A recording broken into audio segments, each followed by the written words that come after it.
কিশোরগঞ্জে তিতাস গ্যাসের মূল পাইপলাইনে ছিদ্র হয়ে প্রায় ১ মাস ধরে অনবরত গ্যাস বের হচ্ছে। একাধিকবার চেষ্টা করেও পাইপলাইন মেরামত করতে পারেননি কারিগররা। এতে একদিকে যেমন গ্যাসের অপচয় হচ্ছে, অন্যদিকে পরিবেশ দূষণের পাশাপাশি দুর্ঘটনার আশঙ্কায় রয়েছেন স্থানীয় বাসিন্দারা। ওমর সিদ্দিক রবিনের তথ্যচিত্রে তাসিন তাইনের প্রতিবেদন।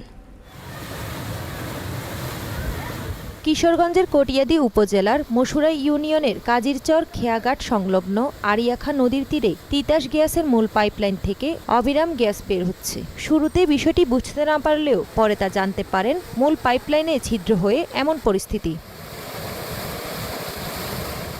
স্থানীয়দের অভিযোগ, কাজিরচর এলাকায় গড়ে ওঠা একটি চুনা পাথরের কারখানা সহ কয়েকটি স্থাপনায় মূল পাইপলাইন থেকে অবৈধ গ্যাস সংযোগ নেয়ার চেষ্টা করা হয়। এই কারণেই পাইপলাইন ক্ষতিগ্রস্ত হয়েছে। চুনের কারখানার আড়ালে একটি চক্র গ্যাস পাচারের চেষ্টা করছিল বলেও অভিযোগ করেন স্থানীয়রা।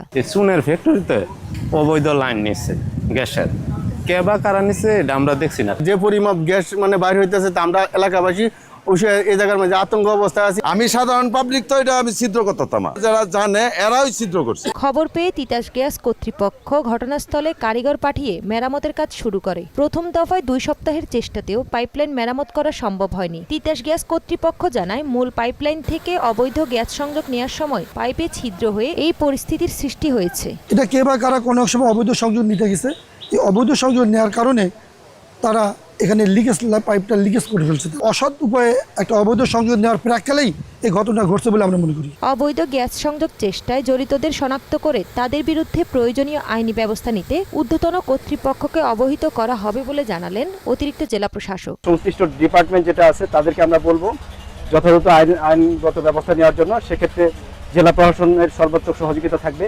উপজেলা প্রশাসন আছে, এবং এই বিষয়টি আমরা সরকারের জেলা প্রশাসক স্যারের উদ্যোগে আমরা সরকারি ঊর্ধ্বতন যে ডিপার্টমেন্ট আছে সেখানে অবহিত করব। প্রাকৃতিক গ্যাসের মতো মূল্যবান রাষ্ট্রীয় সম্পদের এমন অপচয় এবং সম্ভাব্য দুর্ঘটনার ঝুঁকিতে উদ্বেগ প্রকাশ করেছেন স্থানীয়রা। দ্রুত লিকেজ মেরামত এবং ঘটনার নিরপেক্ষ তদন্ত চাইলেন তারা।